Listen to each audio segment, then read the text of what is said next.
And today we're going to focus on the thoughts that we have about ourselves. Our thoughts are the basis of our self-esteem, which is an important ingredient in our happiness. And, we have an epidemic of low self-esteem in America, at least in North America. 2 out of 3 adults have low self-esteem. That's pretty staggering. With kids, it's even worse. 80% of our first graders have high self-esteem. By the time they're in the 5th grade, it's down to 20%. And by the time they're seniors in high school, it's 5%. So if you do have children, I hope that you're going to share these things that you're learning with your kids. Now, I know from my own experience in my life, as well as many, many years of teaching self-esteem, that having a very tough inner critic, it limits our experience of happiness. It's kind of a drag on our happiness.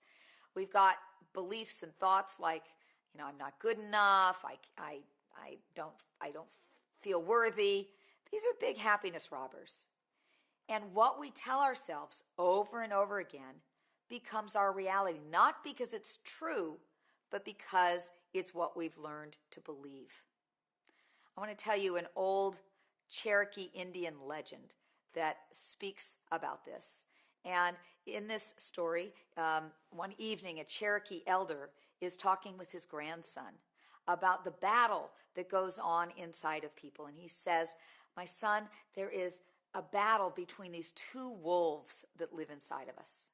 And one wolf is the wolf of fear and unhappiness and worry and anger and jealousy and self-pity.